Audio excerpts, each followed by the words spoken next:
안녕하세요. 방금 서연한테 소개받은 아마존 웹 서비스지에서 솔루션즈 아키텍트로 일하고 있는 김준형입니다. 오늘 이번 세션은 아마존 다이나모 DB를 이용해서 글로벌 서비스를 개발하는 방법을 제가 먼저 설명해드리고, 그리고 사례에 대해서는 릭 헐리언이라는 저희 AWS의 시니어 프랙티스 매니저께서 뒤이어서 설명해 주시는 순서대로 이어가겠습니다. 에젠더는 이제 아까 말씀드린 데 같고요. 먼저 아마존 다이나모 DB에 대해서 좀 간략하게 짚고 넘어가기 시작하겠습니다. 그 전에 좀 잠깐 간략한 제가 설문조사를 여기서 해볼게요. 나는 현재 혹은 내 회사가 아마존 다이나모 DB를 쓰고 있지 않다는 사람은 한번 손 한번 들어주십시오. 생각보다 많이 안 드시네요. 그만큼 많이 쓰고 계신다는 건가요? 그렇다면은 혹시 쓰고 계신 분들 중에서 아마존 다이나모 DB를 서울 리전 이외의 다른 리전에서도 쓰고 있다, 손 한번 들어보시겠습니까? 네. 그렇다면 이제 글로벌로 진출하실 생각을 가지고 계신 걸로 알고, 이제 다이나모 DB에 대해서 이제 글로벌 테이블 그리고 백업 복구에 대해서 제가 오늘 설명하는데 큰 의의가 있을 것 같습니다. 먼저 다이나모 DB라는 노시콜 데이터베이스 서비스를 제가 설명을 드리기 전에 왜 이런 노시콜 데이터베이스 서비스를 여러분들이 쓰게 되었는지, 그런 환경에 대해서 간략하게 좀 설명을 드리겠습니다. 현재 많은 서비스들이 당연히 인터넷 기반으로 이루어져 있죠. 인터넷 기반이기 때문에 전 세계 어느 곳에서나 사용자들이 굉장히 많은 수의 수백만 명 혹은 수천만 명의 사용자들이 여러분들의 서비스를 이용하실 그런 요구사항이 있습니다. 그리고 당연히 사용자가 많기 때문에 요청도 수백만 건 혹은 수천만 건 초당 그렇게 일어나죠. 데이터 양은 어떨까요? 이전에는 기가바이트 하면 꽤 큰 용량이었지만 이제는 테라바이트 혹은 페타바이트, 더 많은 고객들은 엑사바이트까지 데이터가 확장되는 경우도 있습니다. 당연히 인터넷 서비스이기 때문에 여러분 사용자들께서는 휴대폰, PC, 태블릿, 스마트워치 등등등 다양한 모바일 디바이스 혹은 IT 디바이스를 가지고 여러분들의 서비스에 접근을 하게 되겠죠. 그런 것들을 모두 지원하고 확장성도 뛰어나야 되고 내구성도 좋아야 하는 서비스를 여러분들이 직접 구축을 한다고 한번 생각을 해보시면은 어떨까요? 혹은 이미 구축되어 있는 여러분들만의 서비스가 있다 하더라도 그것을 운영하고 유지하는 데 많은 비용과 시간이 든다면 여러분들은 과연 여러분들이 새로 만들려는 서비스를 런칭하는 그 기획을 하고 실제 실행 단계까지 가는데 얼마나 많은 기간과 비용이 소모될까요? 여러분들의 그런 이제 인터넷 기반 서비스를 뒷받침하는 데이터베이스 서비스로 여러 가지 생각해 볼 수 있을 겁니다. 기존에 여러분들이 많이 이용하셨던 관계형 데이터베이스 서비스, 강한 일관성, 트랜잭션, 스키마 통합, 이런 것들 충족하면서 여러분들이 기존에 이용하셨던 것들이 있을 거예요. 하지만 이제 인터넷 스케일로 커지게 되면은 더 이상 관계형 데이터베이스로 서비스를 진행하기 어려운 순간에 맞닥뜨릴 수도 있습니다. 이제 그럴 때 대안으로서 오른쪽에 보이시는 키밸류, 도큐멘트, 그래프 등 다양한 대안들이 있는데요. 다이나모 DB는 이런 노시콜 데이터베이스이기 때문에 키밸류로 설명을 드릴 수 있겠습니다. 그래서 키밸류 기반으로 쿼리를 했을 때 굉장히 낮은 지연 시간을 가지고 높은 데이터 처리량을 보여줄 수 있죠. 몽고DB나 카산드라 등등 다른 노시콜 DB도 많습니다. 그 여러분의 선택에 따라서 이제까지 쓰셨겠지만은 그건 여러분들의 이제 환경에 맞게 그걸 고르시면 되는 거죠. 아마존닷컴은 사실 여러분 다 아시다시피 굉장히 전 세계에서 가장 큰 이커머스 사이트를 운영하고 있습니다. 그 뒤에서 돌아가는 데이터베이스, 기존의 릴레이셔널 데이터베이스, 즉 관계형 데이터베이스를 많이 쓰고 있었죠. 대부분이 그랬을 겁니다.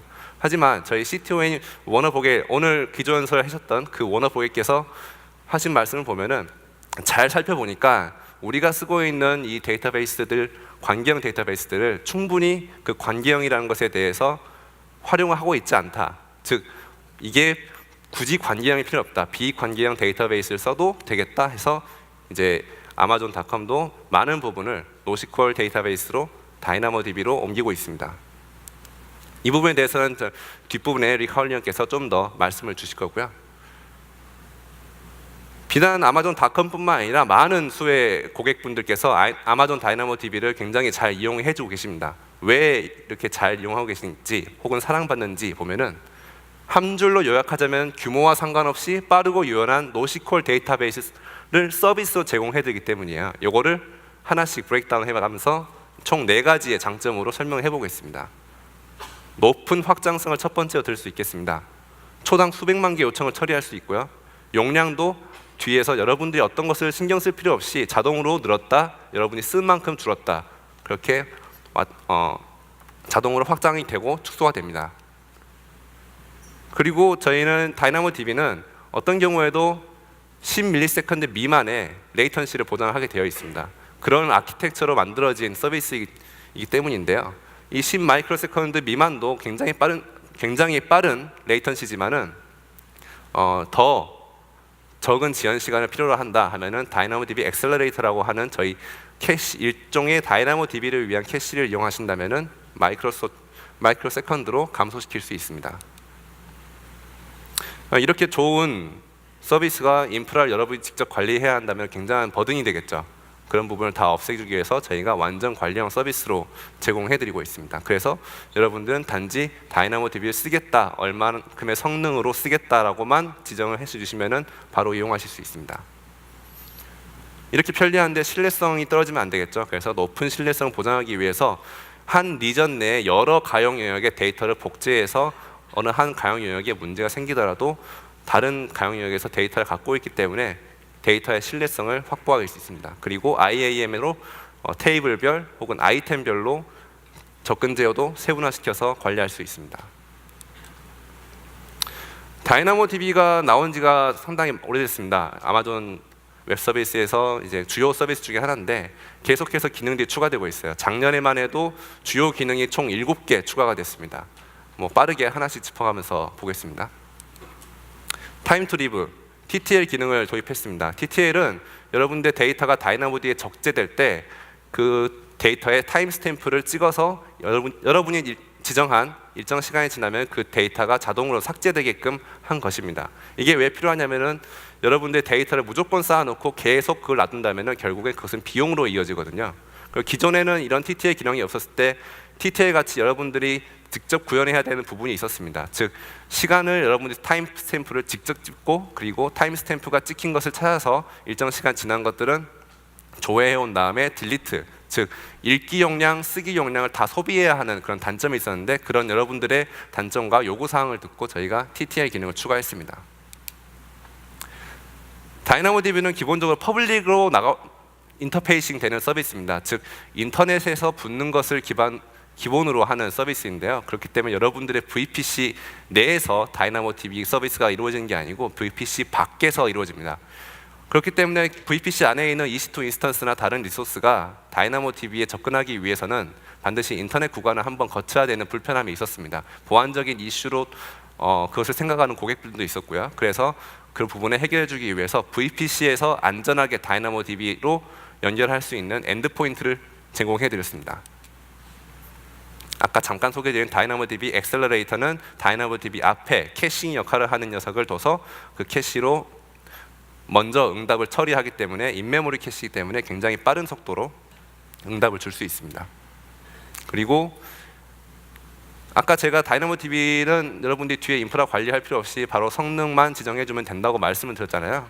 그때 RCU라고 읽기 성능, WCU 쓰기 성능을 지정하게 되는데 이게 한번 지정해 놓으면 그대로 쭉 갑니다. 근데 여러분들의 워크로드가 굉장히 서비스가 활발하게 사용자부터 이제 접속이 이루어져서 많은 WCU, RCU를 요한다 했을 때 여러분이 설정을 넘어가면은 스로틀링이 걸립니다. 스로틀링이 걸리면서 요청이 거부될 수가 있어요. 그러면 여러분들 그걸 잘 모니터링 했다가 올려주는 작업을 예전에는 직접 했어야 했으나 이제는 오토 스케일링 기능을 활성화시키면은 그 부분을 걱정하지 않으시고 여러분의 요청에 따라서 오토 스케일링으로 WCU, RCU를 자동으로 늘리거나 줄일 수 있습니다. 그리고 리인벤트 작년 11월 말에 있었는데 그때 3가지 주요 서비스가 다시 또 소개가 됐습니다. 먼저 오늘 조금 더 자세히 말씀드릴 글로벌 테이블, 그리고 온디맨드 백업 앤 복구, 그리고 저장 시 암호화가 있습니다. 이 2가지에 대해서는 제가 조금만 더 깊게 설명을 드릴 거고요. 저장 시 암호화 같은 경우는 다이나모DB가 기존에는 S3 혹시 저장 시 암호화 기능이 있는 거 다 아시죠? 그런 것처럼 저장할 때 데이터를 암호화 시켜놓고 저장하는 기능을 저희가 작년 리인벤트 때 발표했고 얼마 전에 이제 정식 런칭이 되어서 여러분들 쓰실 수 있습니다. 이렇게 함으로써 여러분들의 데이터를 좀 더 안전하게 가지고 있고 컴플라이언스 위배되지 않게 보관하실 수 있습니다. 그럼 먼저 다이나모DB의 글로벌 테이블에 대해서 조금만 더 설명을 드릴게요. 기본적으로 다이나모DB가 리전 서비스인 거는 다들 아실 겁니다. 즉 만약에 여러분들이 서울 리전에서 다이나모DB의 테이블을 생성하고 뭔가 데이터를 집어넣고 운영을 하셨다면은 그 데이터는 기본적으로 서울 리전에만 있는 것이죠. 그래서 다른 리전으로도 복제를 할 수 있습니다. 하지만 저희가 자동으로 알아서 하지는 않고요. 여러분들이 직접 나는 이 리전에 있는 테이블에서 다른 지역에 있는 테이블로 데이터를 복제하겠다라고 명시적으로 뭔가 API 콜을 하든지 하셔야 됐습니다. 네. 그리고 이는 테이블 복제를 수동으로 하실 수도 있고요. 혹은 A라는 리전에 있는 테이블에 뭔가 데이터가 업데이트 되었을 때 B라는 리전으로 자동으로 해당 사항이 복제되도록 여러분들 구성하실 수도 있습니다. 근데 이거는 글로벌 테이블 나오기 전까지는 직접 구성을 하셨어야 하는 부분이 있습니다. 리전 서비스이기 때문에 VPC 엔드포인트는 그 해당 리전에 있는 VPC에서만 적용되고요. 다른 리전에 있는 VPC에서는 퍼블릭 구간으로 접근을 해야 됩니다. 글로벌 테이블 나오기 전에 아까 제가 여러분들이 직접 실시간 복제를 할 수도 있다라고 말씀을 드렸는데 간략화해서 표시하자면 이제 이런 정도의 아키텍처가 될 것 같습니다. 여러분들의 어플리케이션들이 있고 그리고 그 어플리케이션들이 A라는 리전의 테이블에 접속을 해서 데이터를 생성하고 업데이트하고 혹시 딜리트하거나 한다면은 그 테이블에 있는 그 테이블에 다이나모 스트림으로 데이터를 넘겨서 다이나모DB 스트림으로 올라온 데이터가 람다를 트리거하거나 혹은 그 데이터들을 여러분들 EC2에 키네시스 클라이언트 라이브러리라고 하는 저희 키네시스의 라이브러리에 올리시면은 내부적으로는 다이나모DB 스트림도 키네시스 서비스로 구성되어 있기 때문에 직접 읽어와서 여러분들이 원하는 처리, 즉 다른 리전으로의 데이터 복제도 가능하게 됩니다. 그런데 이렇게 여러분들이 직접 만드실 수도 있는데 만들게 되면은 뭐가 안 좋았을까요? 첫 번째, 귀찮죠. 여러분들이 해야 할 일이 많습니다. 두 번째, 테이블에 원래 원본 소스가 되는 테이블에 읽기 성능도 소모하고요. 그리고 대상 테이블에 쓰기 성능도 소모하게 됩니다. 그러므로 여러분들이 복제를 위해서 좀 더 성능을 높여서 운영을 해야 됩니다. 성능을 높인다는 건 저희 비용과 직결되기 때문에 여러분들의 비용 효율적인 면에서도 크게 좋지는 않죠. 그리고 아까 다이나모DB 스트리밍으로부터 생긴 데이터는 람다나 혹은 EC2의 키네시스 클라이언트 라이브러리로 읽어들여서 처리할 수 있다고 했지만은 그거를 위해서 또 이제 추가적인 노력, 비용 그리고 체크포인트형 테이블이 필요하든지 혹은 EC2원 KCL을 쓰신다면은 KCL 클라이언트 라이브러리가 이게 또 자원이지 않습니까? 그래서 CPU를 먹고 메모리를 먹고 하는데 그런 것 부분에 대해서 모니터링도 필요합니다. 이런 부분은 이제 일거에 해소시켜 준 게 저희 다이나모DB의 글로벌 테이블 서비스입니다. 왼쪽에 보이는 그림 보시면은 전 세계 사용자들이 여러분들의 글로벌 액세스 가능한 어플리케이션으로 접속을 했다 혹은 이용을 했다 치면은 기존에는 만약에 오른쪽에 보이시는 아시아에 즉 서울 리전에 여러분의 테이블에 있었다면은 북미에 있는 사용자들은 인터넷 구간을 거치고 굉장히 긴 레이턴시로 여러분들의 다이나모DB 테이블에 액세스를 했어야 됐습니다. 하지만 저희 글로벌 테이블은 만약에 여러분들의 메인 테이블이 아시아에 있다 그리고 복제 테이블들을 유럽, 아메리카에다가 둔다 했을 때 아시아에서 일어난 데이터에 대한 업데이트가 자동으로 유럽과 북미에 있는 테이블로 전파가 되고 복제가 됩니다. 반대로 북미에 있는 테이블에 뭔가 데이터가 업데이트됐다 하면은 마찬가지로 이제 유럽과 아시아에 데이터가 전파가 되는 것이죠. 그래서 내가 메인 테이블은 아시아에 설정을 해놨지만은 복제가 되니까 북미에 있는 사용자가 다이나모DB의 테이블을 보고 싶다 할 때 기존에 저희 아시아로 오지 않고 지리적으로 가까운 북미에 있는 테이블을 바라보게 되기 때문에 굉장히 빠른 레이턴시를 기존 대비해서 빠른 레이턴시를 제공할 수 있습니다. 잘 보시면은 이게 멀티 리전에다가 멀티 마스터 같은 역할을 하잖아요. 네, 굉장히 좋은 효과를 볼 수 있고요. 그리고 이거를 위해서 여러분들이 어플리케이션을 따로 손보거나 수정할 필요는 없습니다. 현재 북미에서 2군데, 그리고 북미에서 3군데, 그리고 유럽에서 2군데의 리전에서 이 글로벌 테이블 서비스를 쓰실 수 있는데, 향후 이제 서울 리전도 출시될 예정에 있으니까 조금만 더 기다려 주시면 감사하겠습니다.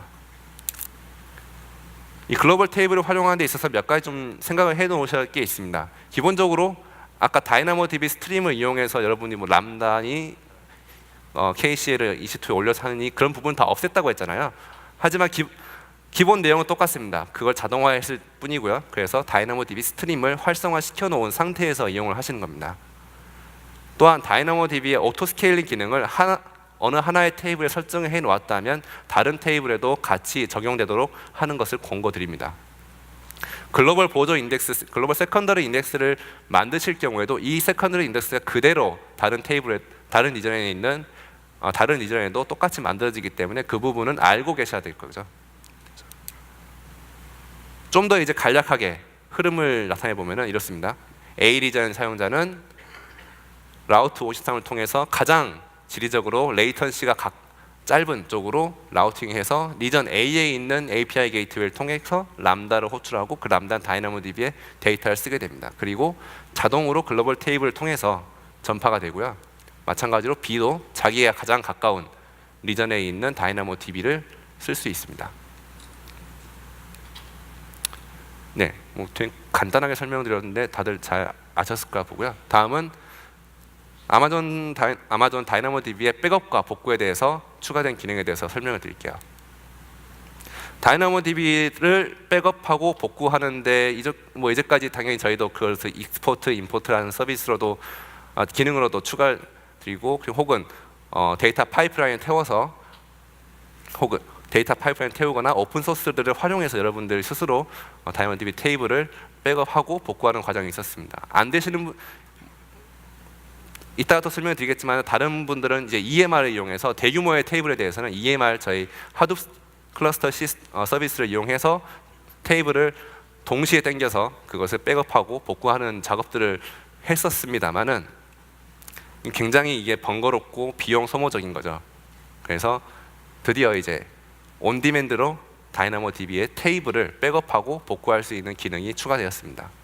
사실상 노시퀄 데이터베이스로는 최초라고 저희가 말씀을 드리고 있고요. 이렇게 온디맨드 백업을 하는 이유는 장기간으로 여러분이 데이터를 저장해야 할 때 다이나모DB에 있는 데이터도 장기간 저장이 필요하죠.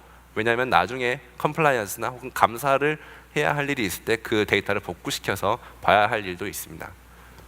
그리고 단기간 데이터에 대해서 손실된 부분에 대해서는 복구할 필요가 있습니다. 예를 들어서 사용자의 실수로 잘못 지웠다, 어플리케이션을 잘못 짜서 지우지 말아야 할 데이터를 지웠거나 업데이트하지 말아야 할 값을 업데이트할 때는 포인트 인 타임 리커버리, 줄여서 PITI라고 하는데요. 이 기능으로 초단위까지 되돌릴 수 있습니다.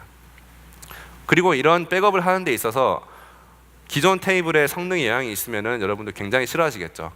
백업을 했더니 느려졌어요. 백업을 했더니 RCU, WCU를 소모해요. 굉장히 좋지 않은 이야기인데 이 부분을 저희는 성능에 영향 없이 수백 테라바이트를 한 번에 백업 시킬 수 있습니다. 그리고 백업한 것도 증분 백업이기 때문에 그 백업에 대한 용량도 크지 않고요. 이런 온디맨드 백업을 사실 가장 많이 요구했던 저희 고객사가 삼성전자입니다. 여러분들 지난 리인벤트 혹시 동영상을 보셨는지 모르겠지만은 리인벤트 때도 저희 삼성전자에 카산드라에서 다이나모DB로 이제 마이그레이션 하는 사례를 소개를 시켜드렸어요. 이따 리기 한 번 더 말씀해 주시겠지만은 이때 다이나모DB로 옮기면서 여러 가지 요구사항이 있었습니다. 기본적으로 삼성전자 내에서 갖고 있던 요구사항으로는 RPO 하루, RTO 7일 내부 SLA를 갖고 있던 거죠. 근데 이제 다이나모DB에 있는 데이터를 백업을 시켜야겠다 했는데 삼성전자가 굉장히 많은 양의 테이블을 쓰고 있고 테이블 하나 단위도 수십 테라바이트, 많은 것은 수백 테라바이트입니다. 이런 것들 하려고 보니까 데이터 파이프라인 서비스를 태워서 백업을 시키려고 했는데 일부 리전, 뭐 싱가포르 같은 데서는 지원이 안 될 수도 있어요. 그래서 그런 곳에서는 쓸 수 없었다. 결국에는 이제 EMR, 하이브를 통해서 대량으로 멀티 액세스를 해가지고 한 거에 쭉 당겨서 백업을 하고 있는 방식이었는데 그것도 매일매일 풀 백업을 수백 테라바이트를 하고 있었죠. 굉장히 많은 비용이 들고 하드한 작업이었습니다. 이거를 이제 이런 요구사항 때문에 계속 저희한테 지속적으로 이러한 기능에 대한 개발을 요구했고 이제 개발된 후로는 잘 이용해주고 계십니다. 네, PITR은 포인트 인 타임 리커버리니까 원하는 시점으로 되돌릴 수 있습니다. 근데 초단위로 되돌릴 수 있어요. 여러분들이 원하는 시점으로. 이 말은 즉 35일, 저희가 기본적으로 35일까지로 지원드리겠는데 35일 이전에는 아니지만은 35일 이내라면은 여러분들이 실수 혹은 우발적인 어플리케이션의 잘못 등등으로 인한 것으로부터 복구하기 위한 기능이라고 보실 수 있겠습니다. 아래 그림을 보시면은 저 왼쪽에 보면 35일 전이고 제일 오른쪽이 현재 시각이죠. 그래서 현재 시각에서 내가 원하는 날짜, 시간, 분, 초로 지정해주면은 거기로 이렇게 복구가 가능하게 됩니다. 마찬가지로 여러분들의 그 테이블의 성능에 아무런 영향을 주지 않고 할 수 있습니다. 네, 여기까지가 이제 제가 설명드릴 부분이었고요. 다음 부분으로는 저희 릭 하울님께서 아마존의 알렉사뿐만 아니라 다양한 사례를 들어가면서 다이나모DB를 어떻게 쓰셨는지를 설명해주고 세션을 끝내겠습니다. Rick, please welcome. Thank you. Hi, everybody. Thanks for coming to listen to us talk a little bit about DynamoDB. My name is Rick Houlihan. I am a senior practice manager for NoSQL for AWS. My focus for the last year and a half or so has been working with the broader Amazon organization, the Amazon retail organization, to move a lot of our workloads from relational databases to non-relational technologies, specifically DynamoDB. And the reason we do this is because we have scaled most of our services beyond what a relational database can really deliver from a performance perspective. And so we've been forced into this migration, but it's actually been a very, very good experience for us. And because DynamoDB is a very robust service. It's a fully managed database service, which means that you as a user don't need to spend any time or money managing the infrastructure that actually supports the database. We do all of that for you. And this is really the biggest value point of the service. It allows you the freedom to use your resources to focus on your applications. Most of the customers that I talk to, generally speaking, are just like Amazon. They have grown to the point where managing their database infrastructure is painful. So many customers have actually tried NoSQL databases and they like the performance that they get from these systems, but they don't like the overhead that comes with running these systems. So Dynamo is a great way to be able to manage that database or manage that infrastructure and allow you to focus on what you do best. The aspects of the system that are relatively important, it's a document or key value store, and really what we mean by this is we support many data types within DynamoDB. One of those data types is a document, so we can create items within DynamoDB databases that have document attributes, which is very valuable for some of our customers when you get into managing rich relational structures. It scales to any workload, and we have tables in Dynamo that are in excess of 100 terabytes. We actually have tables that are exceeding now 200 terabytes with millions of transactions per second. Some of our customers are of the biggest workloads that you can imagine actually run on DynamoDB. And it's fast and consistent at any scale. So this means that no matter how big the database gets, the performance of DynamoDB remains the same. It is a single-digit millisecond response time, no matter what the scale of the table, which is very important when you get into looking for consistent performance for applications. It supports fine-grained access control. What this allows you to do is create and for those of you who are familiar already with AWS, we have an infrastructure called Identity Access Management, and that is integrated with DynamoDB. You can create IAM roles and associate permissions to those roles to restrict what the application can see on the database depending on what the process is. So this happens at the table level, at the item level, and at the attribute level. I can filter the data so that an application can only have visibility into specific data depending on the workflow that's running. So think if I have an order entry application, and there may be some HR information in that application that I don't want my order entry people to see, I can have the order entry processing portion of my application run with a different set of privileges, and will only see a restricted view of the data that's in the items on the table. The other thing that's important to note is that it is a backplane service. It is turned on all the time. DynamoDB is a tier 0 service. Everything in AWS is built on top of DynamoDB. So if you want to think about reliability, AWS wouldn't exist without it, and AWS can't run without it. So when was the last time you went to your AWS console and tried to launch an EC2 instance or tried to configure a service and it didn't work? That doesn't happen because DynamoDB is backing the entire system. You don't have to deploy DynamoDB, you just turn it on, and you can turn it off when you don't need it. So this is very important as well to satisfy or for workloads that have varying demand curves. Now we don't have to provision for peak utilization. I can provision just in time. And that's a very important aspect that can save customers a lot of money. And lots of customers use DynamoDB this way. We have over 200,000 customers that use DynamoDB. And if you look across the array of logos that we have on this chart, I'm sure everyone in this room has used somebody that's using DynamoDB to back their service. And in a way, we're almost all users of DynamoDB because of the services that we all engage with on a daily basis. And this is just a sampling of the customers that use Dynamo, but some of these logos would be very familiar to the people in this room. You know, Samsung is one of the biggest users of DynamoDB, as a matter of fact. Expedia, Netflix. How many people in the room use Netflix? Not many. In the United States, I see a lot more hands. But Netflix is a very popular service that is backed by DynamoDB. Electronic arts, gaming, just about every aspect of business uses Dynamo. So let's talk a little bit about how customers actually engage with Dynamo. And the first customer we'll talk about a little bit is Samsung. Samsung's Galaxy Sync service is one of the services that they run on DynamoDB. There's over 300 million people worldwide that use the Galaxy Sync service and indirectly then use DynamoDB to back up their contacts, their pictures, all the applications and whatnot that they have in their phones. And today, currently, there's over almost a petabyte of data that's stored in DynamoDB by the Samsung Galaxy service with over 130 million daily API requests. Right? So a very, very, very large workload, and it provides very consistent performance.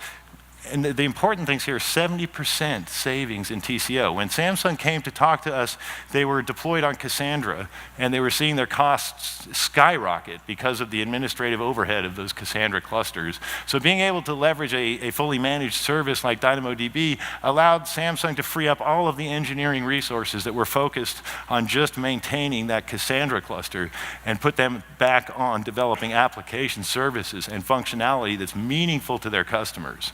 And this is, again, one of the most important aspects of Dynamo. It is fully managed. You don't need all of those resources that you used to have to pay for to manage that infrastructure.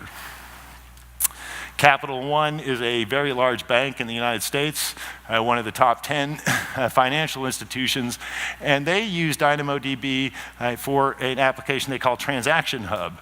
Every single transaction that executes across all of the financial properties of Capital One at some point ends up on a DynamoDB table. And every day they clear those transactions and reconcile with the financial activity that's going on behind the scenes. And all of that workload is executing on DynamoDB. They used to do this with mainframes. Very, very expensive infrastructure that they had deployed to run this application. Going to DynamoDB allowed them to reduce their average response time from multiple seconds to 55 milliseconds per transaction. So a really significant improvement that, again, freed up an enormous amount of resources within their infrastructure team to focus on applications and application services that are much more meaningful to their customers. The last one we'll talk about is Amazon, and we'll get into some detailed examples about how Amazon uses DynamoDB. Again, my mission in life for the last year and a half has been to migrate Amazon retail organization applications and services over to DynamoDB. We have 380 what we call Tier 1 services at Amazon. Tier 1 service is a revenue generating service. When these services go down, we're losing money. And one of the biggest problems we had was the reliability of our relational systems. We were operating at such huge scale that any issue that we saw in that infrastructure would cause multiple services to go offline. We would see many outages frequently. So what we did was we said we can't have this problem anymore. So we started an initiative across the company to move all of these Tier 1 services to DynamoDB.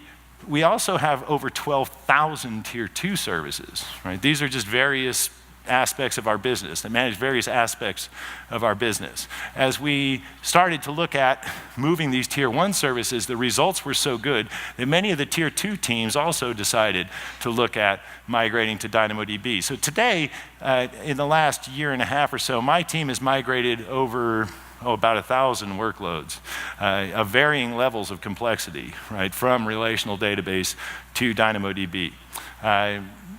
DynamoDB drives Prime Day, drives all of our major events. On Prime Day last year, the DynamoDB infrastructure peaked at over 35.5 million requests per second.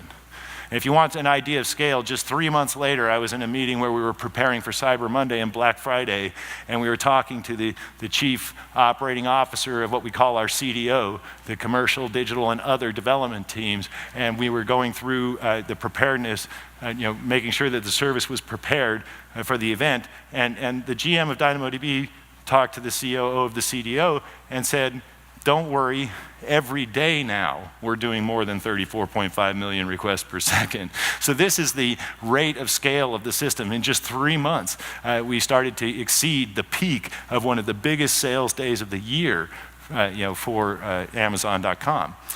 We reduced our internal processing delays from 1 second to 100 milliseconds. There's a major service inside of Amazon called Herd. This is a workflow management service, and every single thing we do at Amazon goes through the Herd service. It is now completely backed by DynamoDB, and the processing time, again, decreased 10x in that service by going to DynamoDB. So that linear, or that constant performance of NoSQL. And that's a characteristic of all NoSQL databases. It's not just DynamoDB, it's the nature of NoSQL. Is very, very important for services at scale. So let's talk a little bit about one of our services that runs behind Amazon Alexa. This is the Alexa response service. Now, the Alexa response service runs in line with every single request that is made through Alexa, so it has to be quick. It cannot be slow. No matter what the scale of the system, no matter how many users I have, when a user says, ask the question of Alexa, we have to have a consistent response from that service, because it looks at the history of the user for that device to determine a context of what's being asked. So in this example, we have a user that's asking Alexa, what did I buy last week? Now, Alexa's going to go in and look at the system, and he's going to come back with a list. He says, you ordered a pair of boots, an umbrella, and a raincoat because the storm's coming. So that response has to happen very, very quickly. And so these are the requirements of the system. It must support millions of users. It has to have that consistent low latency at any scale, again, because that request is running in line for the Alexa response system. Every single time someone asks a question of Alexa, it's running. It has to have, obviously, a minimal cost footprint. We don't want to have to pay a lot of money to actually service these requests. We need globally distributed processing, and we need an automated data lifecycle. What this means is we don't want these items to just sit on the table forever. At some point, they become irrelevant, and I don't want to have to go and clean it up, right? I'd rather have the database clean itself up, and so they leverage the TTL feature to do that. The service stores those requests and responses, and it is used to determine the context of a request, right? Like I might say, Alexa, play me a cool song. Okay, well, what's cool? Right? What's cool to you? What's going to be cool to you might be the songs that you've asked for to play in the past. So let's go look and see, hey, what have you looked for the last 2 or 3 weeks? And maybe that's one of those types of songs might be cool to that user. So this is the kind of request that this service is used to help deliver a response for. All right, this is the kind of schemas that we build, and it's important to kind of look at this. I bring this up because we're all very familiar with relational schema, right? That kind of, you look like a tree, a table with lots of relationships coming out of it. Well, NoSQL is different. NoSQL is denormalized. It's a flat schema. So in this particular example, we have a primary table that's designed with objects or items that comprise an account or a device. And typically what we'll do is we'll develop a primary key that consists of a partition key structure and a sort key element. And so in this example, we have a partition key, which is the object, and that might be an account or a device or a data mart. And a data mart consists of the actual responses for a given, and questions for a given account or a given device. And then what we have is a couple of access patterns we need to support. The first access pattern is get me the details by an account ID or a device ID for a given time range. The second one would be get me all of the queries for a given account or all of the queries for a given device or all the responses for a given device. And then the fourth access pattern is get me the metadata for the account, and the fifth access pattern is get me the metadata for the device. Now on the primary table, I could query the table and say, get me the metadata for the account or the metadata for the device. But if I want to get the time range, or a collection of responses or queries that were executed at a given time range, I can't do that on the primary table.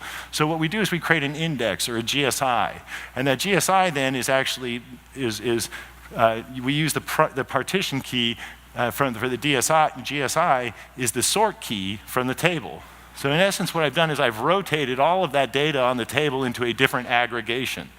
And this is a common pattern with DynamoDB or all NoSQL databases, is to use indexes, right, to re-aggregate the data to support the query access pattern that I'm looking for. And so now you can see that the data on that GSI is actually laid out by account and by device and sorted by time.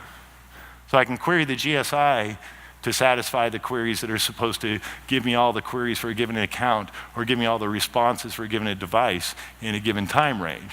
So this is a very simple kind of example of what we can do with DynamoDB, just a handful of access patterns.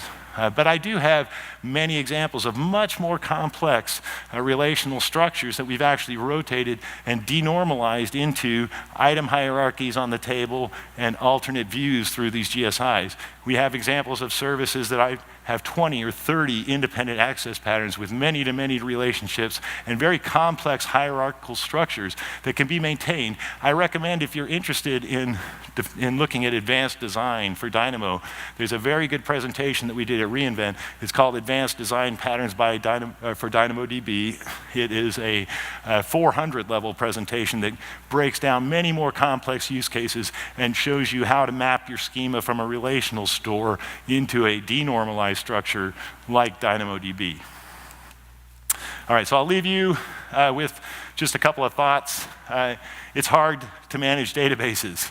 And honestly, most of us don't want to be in the business of managing databases at scale. Those of us who have done it know that it's very painful to manage that infrastructure, right? You have to deal with capacity planning and provisioning and racking new systems and failures, hardware failures and hardware upgrades, provisioning new infrastructure, and then the software, right? All of the database upgrades and patches and OS patches and licensing issues that you run into, re-replicating, right? This is one of the biggest problems we have with scaled out horizontal databases is the fact that when a server fails, I have to replace it.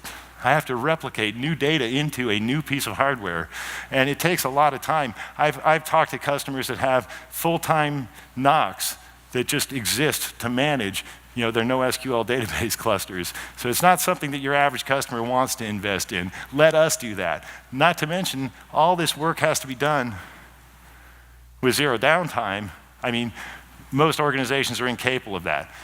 let us focus on the ops so you can focus on the dev. And that's the kind of lesson that we want to leave you with DynamoDB. Again, if you want to know more about kind of how to structure your data or design your data for a NoSQL store, I definitely recommend looking at the advanced design patterns section from reInvent. We go through some very complex examples that talk to that kind of schema mapping, which is so important. All right. If you want to know more about Dynamo, various features, global tables, on-demand backup restore, PITR, and encryption. These are great features that we've released just in the last year, but there's a lot more coming every day. DynamoDB is an enterprise class platform at this point, especially with the addition of encryption and global replication, point-in-time restore.